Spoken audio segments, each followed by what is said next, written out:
साईं बैत आहे हुनुर सुर उमर मारी में हिकु कड़ियो जंहिंखे हिकु कड़ियो चए जे पंज लफ़्ज़ आहिनि हिकिड़ो ई मक़सदु लफ़्ज़ हिकिड़ो ई मक़सदु पंहिंजा रखे जॾहिं उमर मारी खे क़ैद में रखियो पोइ सोना ज़ेवर हार सींगार खणी ख़िदमत में पेश कराएसि पियो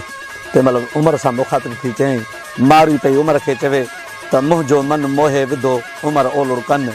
खाइनि पीअनि ख़ुशि थियां जे उमर ओलुड़ कनि वणे सो वजूद खे जे उमर ओलुड़ कनि सेथी सारियां संगरनि ते जे उमर ओलुड़ कनि कयूं लाटूं उमर ओलुड़ कनि तुंहिंजे नैयर में नज़र चवे। वाह वाह दावा। साईं चीर थींदो हर लफ़्ज़ जी मक़सदु ऐं माना पंहिंजी हूंदी। हाणे जॾहिं मारू खे उमर क़ैद में रखियो उन वक़्तु जेके माण्हू सामान मोकिलेसि पियो उन मुताबिक़ चएसि पई त इहे मूंखे कोन था वणनि छो त मुंहिंजो मनु ओॾे मोहियल आहे मुंहिंजो मनु मोहे विधो उमर ओ लुड़कनि हिकिड़ो लुड़का क़िस्म थींदो आहे माल जो जंहिंखे गलनि में हेठो लुड़का थींदा आहिनि उन्हनि जे लाइ चएसि पई त मुंहिंजो ओॾे मनु मोहियल आहे तुंहिंजो हे ॻाल्हियूं कोन वणनि मुंहिंजो मनु मोहे विधो उमर ओ लुड़कनि खाइनि पीअनि ख़ुशि थियां जे उमर ओ लुड़कनि। ॿियो नंबर ओ लुड़कनि यानी ओ लड़कनि जंहिंखे बचाइनि असां सिंधी में उनखे चवंदा आहियूं त ओ लड़क अथनि यानी घाई घव करे बाद में बचाए अथनि उनखे ओलड़ छॾियो वेंदो आहे पर वणे सो वजूद खे जे उमर ओलड़ कनि जॾहिं पोयाड़ी जो टाइम थिए होॾां माल जी मोट थिए हेॾां वरी उन्हनि जा फर ॿेकूं कनि उहो हुल धमचर थी पवे सो चएसि पई त जेकी तूं मुंहिंजा कन भरंदियूं इहो कोन वणे उहो जेको मारनि वटि मूं ॿुधो आहे उहो मूंखे वणे थो वणे सो वजूद खे जे उमर ओलड़ कनि जे उहो लुड़ कनि उहो वणे ई न। साईं चौथे नंबर ते जेका सिट आहे उहो चए पियो त सेठी सारियां संगरनि ते जे उमर ओलड़ कनि जॾहिं न मौसम थींदी आहे संगरी जी उन वक़्तु ॿकरियूं अॻियां पेर मथे वण ते रखी पोइ वात सां पचो संगरनि खे खाइनि उन्हनि खे चइबो आहे यार ओ होॾे लड़काई थी यानी उहा लड़के जेका उहा वणे सेठी सारियां संगरनि ते जे उमर ओलड़ कनि कयूं लाटूं उमर ओलड़ कनि तुंहिंजे नज़र में नज़र चवे मुंहिंजी अखियुनि खां लाटुनि लुड़कनि जूं लाटूं आहिनि जेकर मोकिले तव्हां मल्हीर वञा। वाह नज़र मंद वाह। साईं बेतर्ज़ आहे सुर उमर मारी में जॾहिं मारी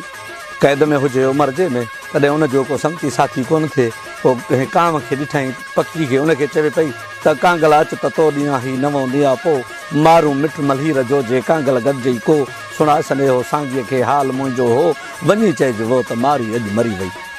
पर कांगल जवाबु ॾेई चयसि त मारी तुंहिंजे मरण जो किसो नाहे कोई तूं जीअरी जहान में आऊं कीअं रिढ़ां रोई को जे कई कोट मां मूंसर खणे सोई त आऊं पल पोई कूड़ो पियो कोठाइजां वरी हिते मारी चयसि त अदा कूड़ो की न कोठाए बेहाल में तूं हीअं त कयूं मुंहुं मल्हीर ॾेथी रोए रातो ॾींहुं नकी खाइणु ख़ुशी जो नकी तरसणु तीअं अदा अहवाल ईअं मुंहिंजो न मल्हीर ॾे चयसि हाओ मूं जे वञा मल्हीर ॾे ॾिस रूई तनी जा रंग काॾों उमर कोट जे हिन दड़ियूं तनी दंग नैयर थन नज़र चवे या झूपा मंझि झंग बीन वॼाइनि बरनि में या चूंगारनि चंग पाइनि पट पोशाकूं या अल्फे ओढ़नि अंग खाइनि अंब अनार या मेड़ मिसाकुर संग उस में झलनि उमंग या वेहनि वणनि छांव में।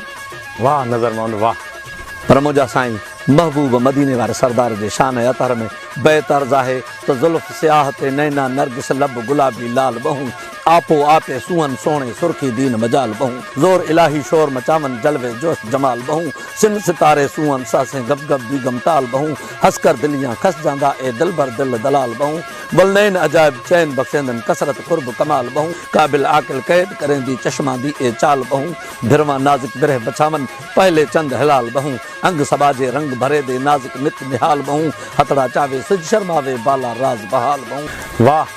वाह दावा। हिम्मत हशमत हुसन हकीकी हमसर ना कोई हाल बहूं वंड वंडेंदा वाली सबकू खुश रखी चा ख्याल बहूं चा बार उम्मत दा सिर ते आया लोकां दा लजपाल बहूं बेहाल उतों चा भाल करे ओ राजां दा रखवाल बहूं नज़र मुहम्मद नीह असादा शाद रखे रब शाल बहूं हेकर आवे आन करावे वारस आप विसाल बहूं वत कबर हशर ते कौन करेसी जोर जवाब सवाल बहूं।